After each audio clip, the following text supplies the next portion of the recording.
अस्सलाम वालेकुम friends, again this is Karim from Karim travel advisors. उम्मीद है सब ठीक होंगे। जैसा कि आप लोगों को याद होगा मैं जब टर्की में था तो मैंने जब एक वो थैंकफुल होने की एक वीडियो बनाई थी जिसमें मैंने काफ़ी भाई को शुक्रिया अदा किया। उसमें एक नाम था रज़ा अली भाई का। आप यकीन करें उन्होंने काफ़ी मेरे गाइड किया, काफ़ी उन्होंने भी असिस्ट किया मुझे।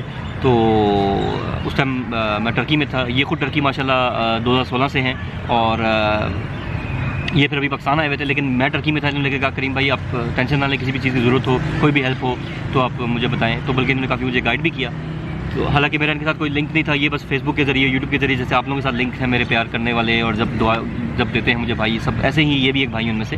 तो फिर अभी मैं जब वापस पाकिस्तान आया तो मैंने कहा मैं इनसे पूछा कि इधर ही है जी, इन्होंने कहा इधर ही। तो मैंने कहा मैं आपसे पाकिस्तान में आके मिलूँगा, वेट करिए, तो मैं आपसे मिलूँगा लाजिम, और एक वीडियो ज़रूर बनाऊँगा क्योंकि वहाँ जो लोग रह रहे थे, जो इनका एक्सपीरियंस मैंने शेयर किया, मैं चाह रहा हूँ फिर इनका भी एक्सपीरियंस शेयर कर दूँ क्योंकि ये भी तो टर्की में ही है, बस यहाँ पर कुछ छुट्टियों के लिए आए हैं, बस अब जाने वाले हैं वापस। तो आपसे मिलवाते हैं रज़ा अली भाई को। और मज़े की बात बताऊं कि कुदरती ये हुआ कि हम दोनों ने एक ही जैसा ड्रेस पहना हुआ था। तो देखने वाले भी कह रहे हैं ये दोनों कोई आर्मी के बंदे हैं। जैसे आपको पता है ये मेरी कैमोफ्लेज जो शर्ट है, जो मैंने अफ्रीका में कहा था कि इसकी सख्ती है, टर्की में भी सुना है कि शर्ट पे सख्ती है, मुझे श्योर नहीं है, लेकिन मैं सुना कि शायद टर्की में भी कैमोफ्लेज का कपड़ों पर शायद थोड़ी सी है वो प्रॉब्लम।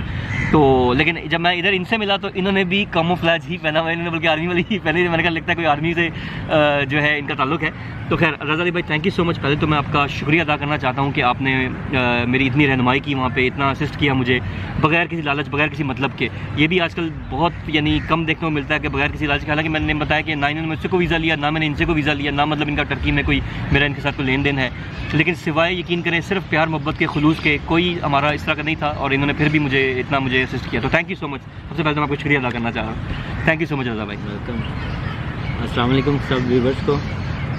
थोड़ा ज़ोर से बोलिएगा, पता नहीं मेरी आवाज़ थोड़ा से ऊंची है, आपकी आवाज़ थोड़ी कम लग रही है। व्यूवर्स देखने वालों को, तो करीम भाई ने मुझसे पूछा था कि टर्की का जो है वीज़े के बारे में पूछा था और उसकी TRC के बारे में पूछा था। उसके मुतालिक मैं कुछ कहना चाहूँगा कि वीज़ा की कैटेगरीज होती हैं, ठीक है। उसमें जो सब कैटेगरीज को आपने छोड़ देना, सिर्फ जो टूरिस्ट वीज़ा है ना उस पर रेजिडेंस परमिट मिलता है।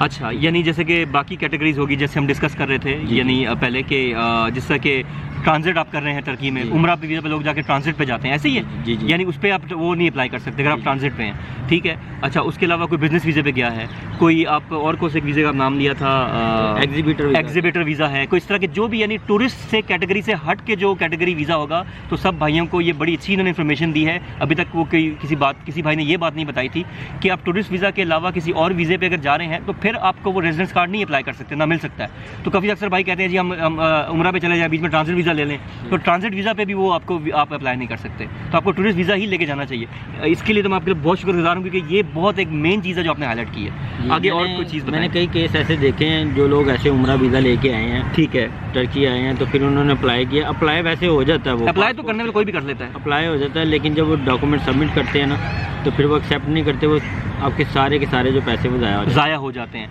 ठीक है। अप्लाई तो कोई भी कर सकता है, लेकिन बात ये कि चीज़ मिले, तो जब मिलती नहीं है तो फ़ायदा कोई नहीं है। अच्छा, आगे बताएं। जिस तरह ये आप मुझे अभी ये जो डिस्कस हम कर रहे थे कि इसके हवाले, जॉब्स के हवाले से आप मुझे बता रहे थे जी। जॉब्स का ऐसा है सीन कि उधर जो है ना लैंग्वेज जो है ना टर्की से चलती है ज़्यादा। अच्छा, ठीक है, इंग्लिश नहीं चलती। अभी शुरू किया उन्होंने इंग्लिश का जो है ना। ये तो वाकई आपकी बात बिल्कुल सही है, बहुत ज़्यादा। हालांकि मैं सोचा था मैं इंग्लिश का मुझे बड़ा फ़ायदा होगा, लेकिन वो ऐसी कंट्री जहाँ पे मुझे कोई ज़ीरो कहते हैं 0/0 का फ़ायदा हुआ, बल्कि नुकसान ही हुआ। कोई टर्किश मतलब कोई इंग्लिश नहीं बोलता, अगर बोलते भी हैं तो सुना है कि मैंने वो फिर भी नहीं बोलेंगे, उनको आती भी हो तो वो ज़्यादा प्रायोरिटी अपनी लैंग्वेज को देते हैं। और दूसरा अरबी बहुत ज़्यादा बोली जाती है। हाँ, अरबी अगर आती है तो तब भी आपको फ़ायदा है डेफिनेटली। जी बिल्कुल। अच्छा, जॉब का पता कितनी सैलरी हो सकती है ये थोड़ा सा जॉब का जो है ना वो मिनिमम जो है ना वो 1000 से 1500 लीरा, टर्किश लीरा 1000 से 1500 लीरा। अगर आप स्टार्टिंग में जाते हैं तो 1000 से 1500 के दरमियान आपको कोई भी ऑफर हो सकती है। अगर आप अपना फोकस रखते हैं लैंग्वेज पे, लैंग्वेज जल्दी सीख जाते हैं, फिर आपकी सैलरी जो है ना 3 से 3500 लीरा तक जा सकती है। अच्छा, अगर यानी ये कह रहे हैं कि अगर आप लैंग्वेज सीख जाते हैं तो 3000 तक भी जा सकती है आपकी सैलरी, लेकिन ये तकरीबन इसको भी 1.5 साल लग जाएगा इस प्रोसेस को ना, आपकी लैंग्वेज आने में, पूरी महारत होने में, सब कुछ चीज़ों के। ऐसे ही? जी बिल्कुल। यानी पहला साल तो आप ये समझें कि आपको 1000-1500 में गुजारा करना है। जी ऐसे ही? ऐसे ही। जी, ठीक हो गया। अच्छा, एक और चीज़, TRC की हम बात जब कर रहे थे, सॉरी मैं चाह रहा था कि एक सवाल दोबारा क्लियर करवा लूँ कि TRC की रिक्वायरमेंट्स क्या हैं?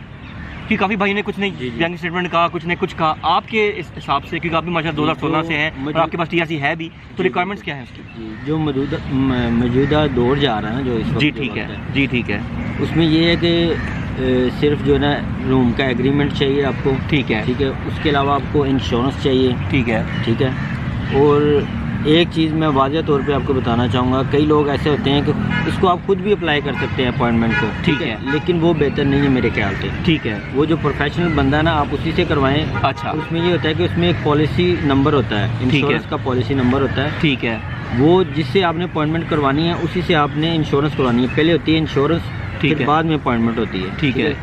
सम टाइम लोग ऐसे करते हैं कि वो अपॉइंटमेंट पहले ले लेते हैं और इंश्योरेंस बाद में ले जाते करवाते हैं, हैं, फिर वो रिजेक्ट कर देते तो हैं। नंबर दोनों सेम नहीं होते। जी, आजकल जो है ना वो ठीक रिजेक्ट है, कर ये भी देते इनकी हैं। बड़ी इंपॉर्टेंट बात इन्होंने बताई कि बेसिकली आप जो है अपॉइंटमेंट लेने से पहले अपनी इंश्योरेंस नंबर एक तो ले लें, ठीक है, ऐसे ही आपने बताया जी ना, बिल्कुल। इंश्योरेंस करवा लें, वो ज़्यादा बेहतर होता है। और ये इनकी बात मैं इनसे एग्री करूंगा इस बात में कि कहते हैं जिसका काम उसी को सांझे के, क्या वो एक उर्दू में बिल्कुल। इस मिसाल बनी हुई है, तो इनकी बात से मैं 110% एग्री करता हूँ कि जिसकी जो फील्ड है वो उसमें एक्सपर्ट होता है, तो बजाय इसके कि आप कुछ पैसे बचाने के चक्कर में आप कहें यार मैं डायरेक्ट खुद ही जाके अप्लाई कर लूँ, मैं खुद ही ये सारे काम कर लूँ, और अल्लाह ना करे किसी वजह से कोई प्रॉब्लम हो जाए, तो समझें कि आपकी काफ़ी सारी मेहनत और टाइम और पैसा ज़ाया हो जाता है। तो बजाय इसके थोड़े पैसे बचाने के आप ज़्यादा पैसे गवा बैठते हैं। तो बेहतर ये है कि आप जो है खुद किसी एक्सपर्ट के पास चले जाएँ, जो कर रहे हैं, काफ़ी सारे वहाँ पे लोग कर रहे होंगे जी, डेफिनेटली, बिल्कुल करते जो हैं। कर रहे हैं कुछ अपनी चंद माकूल सी फीस लेते हैं। हाँ ये है कि आप लाखों ना लगाएं, डेफिनेटली आप ये ज़रूर है कि आप प्राइस सब जगह से लें, हर एजेंट से लें, हर एडवाइज़र से लें, हर जगह। जैसे मैं भी हमेशा कहता हूँ, मेरी वीडियोस देखने के बावजूद भी अपनी भी तसल्ली कर लिया करें। इसी तरह वहाँ पे जब आप TRC कार्ड कोई आपको प्राइस बताता है तो आप 10 जगह से और से प्राइस लें, जो आपको माकूल लगती है उससे आप कराएं। इसमें कोई शक नहीं है और कोई इसमें गलत बात नहीं है, अपने लिए बेस्ट रेट जो है तलाश करना। लेकिन ये अगर आप अनाड़ी से या खुद अगर इस तरह आपको मेरी तरह कोई एक्सपीरियंस नहीं है, तो आपको अगर इस तरह हो तो प्रॉब्लम ना आपको पेश आ जाए। ये बात से मैं एग्री ज़रूर करता हूँ इस बात से। और आप और मुझसे पूछ रहे थे अकोमोडेशन के बारे में। जी जी ठीक है। अच्छा, TRC का मतलब फिर सिर्फ ये पॉलिसी चाहिए होती है, रेंट एग्रीमेंट नहीं चाहिए होता? ये एक चीज़ जो रेंट एग्रीमेंट चाहिए उसके ठीक है। हाँ तो अच्छा, वो आपने असल में शायद मिस कर दिया, तो मैं चाहता था वो भी एक हाईलाइट कर दूँ। जी, रेंट उसके एग्रीमेंट साथ- भी चाहिए। जी बिल्कुल, उसके साथ वीज़ा की कॉपी होगी, आपकी पिक्चर होगी वाइट ठीक है। बैकग्राउंड के साथ, ठीक है। वो आपने जो है ना। अच्छा, एक चीज़ मैं ऐड करना चाह रहा हूँ जो मुझे और इन्फॉर्मेशन मिली है, वो ये है कि पहले ये होता था कि कुछ लोग पाकिस्तान में बैठ के ही पहले अपॉइंटमेंट ले लेते थे जी, जी। और वो उनका यहीं से बेसिकली वो सारा हो जाता था। लेकिन अब जो है, जैसा कि आपने भी बताया और मुझे और भी इन्फॉर्मेशन मिली, वो ये होता है कि बेसिकली आप वहाँ जब जाते हैं तो आपका जो एंट्री स्टैंप होती है आपके पासपोर्ट पे, वो भी आपको शो करानी पड़ती है किस डेट को आप एंटर हुए। तो उससे पहले तो आप अपॉइंटमेंट ले नहीं सकते, क्योंकि वो भी मांगते हैं। तो ये भी आप ध्यान में रखिएगा। जी पहले होता था, अब नहीं होता। मैं इसलिए मैं ये चाह रहा था ऐड ऑन कर दूँ। तो आपको रेंट एग्रीमेंट चाहिए, इंश्योरेंस पॉलिसी चाहिए आपका, और दूसरा फिर आप अपॉइंटमेंट जाके ले सकते हैं, लेकिन किसी एक्सपर्ट के पास जाके खुद मत करिएगा। ठीक है। अच्छा, अब आप बता रहे थे अपार्टमेंट्स का रेंट के हवाले से। जी, रेंट्स उधर जो नॉर्मली जो चलते हैं, टर्किश लोग जो है ना, उनके चलते हैं 700 लीरा, 700 लीरा से शुरू होती है, ठीक है। उनको वो मिलती है। वैसे नॉर्मली अभी जो चल रही है ना, जो फॉरेनर के लिए वो 1000 लीरा से स्टार्ट होती है, फिर वो आगे आप जितनी मर्जी जो है ना अपनी मर्जी से ले सकते हैं, ठीक है। 1000 लीरा से। और एक और बात है, जो इंडिविजुअल लोग जाते हैं, अकेला जो बंदा होता है, ठीक है, उसके लिए थोड़ा सा मुश्किल होता है, ठीक है, अकोमोडेशन को लेना, राइट। ठीक है। उसमें ये है कि आप प्रॉपर्टी डीलर से रब्ता करें, उसमें उसके जितना रेंट होगा, अगर 1000 लीरा रेंट है, 1000 लीरा आपको डिपॉजिट देना है और उसकी 1000 लीरा प्रॉपर्टी डीलर को कमीशन देनी है। ठीक है। यानी ये मैं इनकी बात रिपीट कर दूं, अगर आप कोई भी ले रहे हैं वहाँ पे फ्लैट वगैरह, अपार्टमेंट वगैरह, तो अगर उसका 1000 मिसाल के रेंट है, तो 1000 ही आपने कमीशन भी देना होगा और 1000 ही आपने डिपॉजिट भी देना होगा। तो 3000 अपनी जेब में रख के फिर आप अपार्टमेंट तलाश करना शुरू करें। जी, ऐसे ही, बिल्कुल, राइट। और अगर कोई बैचलर है, जरा मेरे जैसा बंदा, वो तो अपार्टमेंट नहीं ले सकता क्यों अकेला, तो वो अब जब किसी के साथ एडजस्ट होगा या उसका क्या तरीका होगा? उसका ये है कि वो भी आप प्रॉपर्टी डीलर से ही रब्ता कर लें, ठीक है। ठीक नहीं है। तो अगर कोई किसी का अजीज़ उधर रहता है तो फिर तो वेल एंड गुड है, फिर तो उसको मसला नहीं है, राइट। फिर उसको जो है ना वो 200 लीरा में जो है ना, ठीक है, 1 मंथ के लिए वो उसको मिल जाती है। ठीक है। जगह। अभी जिस तरह मैं गया था वहाँ पे, तो अभी जब लास्ट वीक जब आपने देखा भी था, तो वो रेहानों के पास जब मैं स्टे किया, तो वहाँ पे जी, वो जी। 2-2 4-4 लड़के करके रह रहे थे ना, तो इसलिए फिर ये होता है कि आपको कम वो उसमें जो है वो लो बजट में से आप कह सकते हैं वो कर। ठीक है। लेकिन ये है कि दुबई से ये बहुत सस्ता है। दुबई में मैं रहता था तो मैं उधर 800 दिरहम मैंने पे किया हुआ है बेड स्टेज का। ठीक है, दुबई तो डेफिनेटली बहुत एक्सपेंसिव जगह है। ये एग्जैक्टली ऐसे ही सस्ता है, इस्तांबुल खाने पीने के लिहाज से भी सस्ता है, जी जी बिल्कुल, शॉपिंग के लिहाज से भी सस्ता है, हर लिहाज से दुबई से बहुत सस्ता है। दुबई से कंपैरेटिवली कह रहे हैं कि बहुत सस्ता है, ठीक हो गया जी। तो अच्छा, उसके अलावा ये आपने जॉब का भी बता दिया कि ये सैलरी हो सकती है, और उससे आपने ये भी बता दिया TRC की भी रिक्वायरमेंट सारी आपने बता दी, फिर अपार्टमेंट्स का भी बता दिया, और कोई ऐसी चीज़ जो आप समझते हैं कि ऐड ऑन करनी चाहिए, कोई ऐसी चीज़ रह तो नहीं गई जो मैं चाहूँ कि? मैं यही कहना चाहूँगा कि 2023 के बारे में सबने सुना ही होगा, वीडियोस भी देखी होंगी डेफिनेटली, ठीक है। तो अगर 2023 से पहले जो उधर लोग सेटलमेंट करना चाहते हैं, ठीक है, उनके लिए बेहतर है। उसके बाद फिर इसका वीज़ा भी मुश्किल हो जाएगा, ठीक है, तो ये जो मुश्किल हो जाएगी अभी जो है ना, अभी बिजनेस भी कर सकते हैं, अभी आसान है सब कुछ, ठीक है, ये मैं ठीक है। तो अभी ये कहना चाह रहे हैं कि 2023 के बाद सारी चीज़ें सिचुएशन चेंज हो जाएगी, टर्की के हालात डेफिनेटली और बेहतर हो जाएंगे और डिफरेंट हो जाएगा, और वीज़ा और मुश्किल हो जाएंगे। तो जिन्होंने अभी सेटलमेंट करनी है, जो फैमिली से मूव होना चाह रहे हैं, किसी भी वजह से बिज़नेस करना चाह रहे हैं, तो अभी चले जाएँ, और अभी उनका एडवांटेज है, राइट? ऐसे ही बिल्कुल, ठीक है। कोई और बात ऐड करनी है? जी, बस मैं ज़रूर ऐड करना चाहूँगा ये बात कि जो लोग जो है ना अपनी जान को जोखिम में डाल के इलीगल तरीके से आने की, जी ये तो बड़ी अच्छी बात है, ये मत करें, राइट है। जो लोग इलीगल जाते हैं बिल्कुल थोड़े पैसे ज़्यादा खर्च कर लें, बाइज्जत तरीके से आएँ। मैंने ये है कि हमारे मुल्क का नाम भी ख़राब होता है, तो कोशिश करें कि भाई ऐसा कदम नहीं उठाएं। आपने एक बात की, थोड़े पैसे ज़्यादा खर्च कर लें। मैं भी ये सोच रहा था कि लीगल तरीके से, जैसे मैं गया हूँ, मैंने तो अपनी सिर्फ फाइल प्रोसेसिंग, मैंने अपने फीस एम्बेसी की दी है। कुछ लोग फाइल प्रोसेसिंग करवाते हैं, उसमें लीगल तरीके में पैसे कम लगते हैं, इलीगल में ज़्यादा लगते हैं, डंकी लगाने में, या लोग जो 2-2, 2.5 लाख 3 लाख देते हैं, अल्लाह माफ़ करे, ये तो बहुत ज़्यादा पैसे हैं। इसमें तो आपके पता नहीं 4-5 चक्कर लग जाए टर्की के मेरे भाई।